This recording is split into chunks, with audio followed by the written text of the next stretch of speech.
Today I want to talk about food. We all need it, we all eat it, and yet we often don't think too much about the way we eat it. There's a ton of information out there on what to eat, foods that are good, foods, superfoods, brain foods, the energizing foods.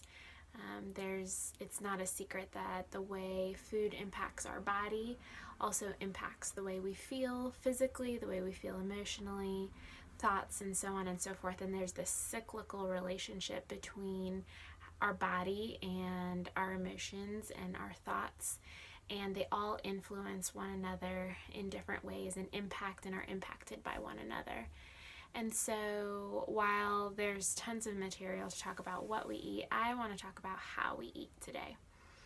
So whether you are bored because your job is not a work from home job, or you've been laid off, or your hours have been reduced and you don't really know how to spend your time on one end of the spectrum, or you are super busy because now you have to figure out how to do your job, or you have a ton more meetings to attend or a ton more emails to respond to because there's not that fluidity that was there when you were going to and from work. Regardless of where you are on either end or somewhere in between on the spectrum, the way we eat food tends to be a little bit more mindless in this day and age. Food is seen as, okay, I've got to eat it, I'm hungry, I hope it tastes good, and then I'm off to the next thing. It's more seen as a bridge to whatever was before and whatever comes after, rather than a meaningful point in and of itself.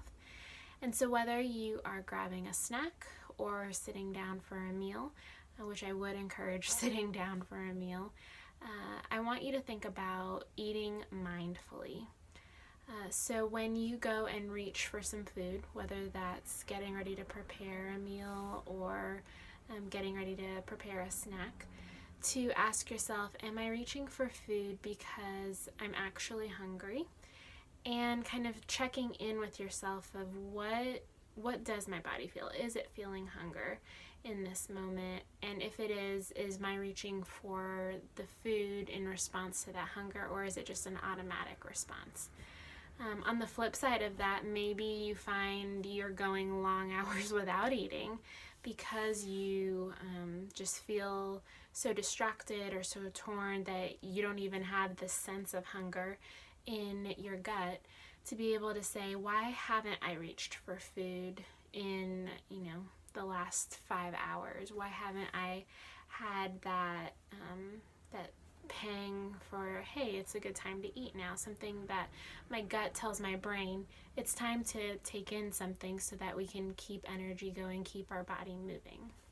So either way, asking yourself, why am I reaching for this food, or why am I not reaching for this food? A second thing to think about when you're thinking about mindful eating is how you eat. So after you've determined, okay, it's a good idea for me to eat right now, either in response to hunger or because I know my body can only go so long without fuel, how are you actually eating your food? Is it distracted eating, where you've got television going or a phone in your hand, or you're listening to a meeting on the computer screen, or you're eating on the run, quite literally, just like walking and eating, going somewhere to and fro in your house? To be able to say, is there time for me to create within my schedule where I stop even for 15 minutes and make this my 15-20 minute food break, where I can focus just on this one thing, not as a bridge, or not as I've got to eat on the run, but really stop and say, how can I cultivate 15 minutes within my schedule to make food a priority, and the eating of it an experience rather than just something you have to do?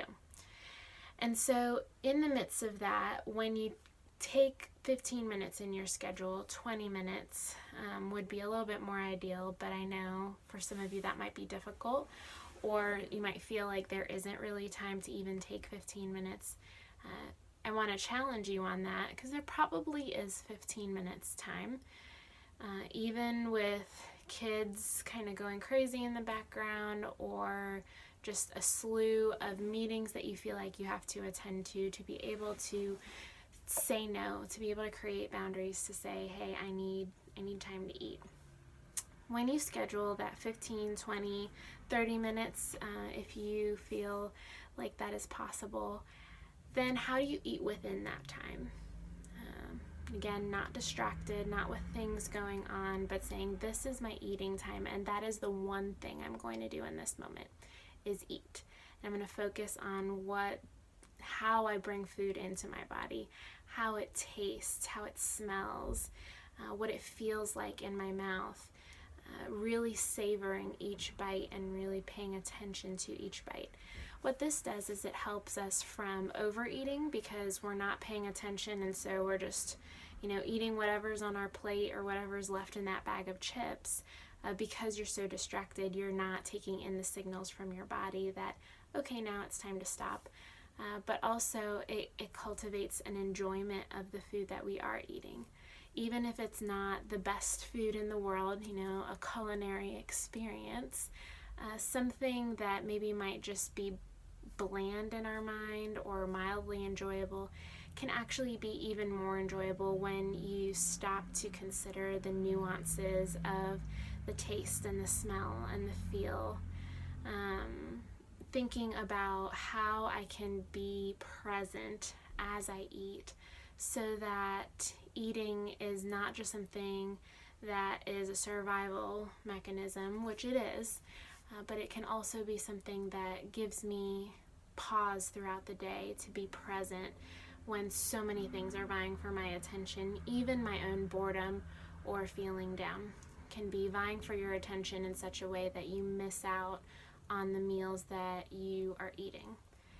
So that is a quick tip for you for today. Try it out. Don't feel pressure to do this with every meal right from the get-go. It takes time to shift experiences, shift the way that you think about it. But try it with one meal or one snack, and then slowly add it in more and more. Again, creating time and space in your schedule to make eating something that is a destination within itself, rather than something that you do without really thinking about it. So, chomp away.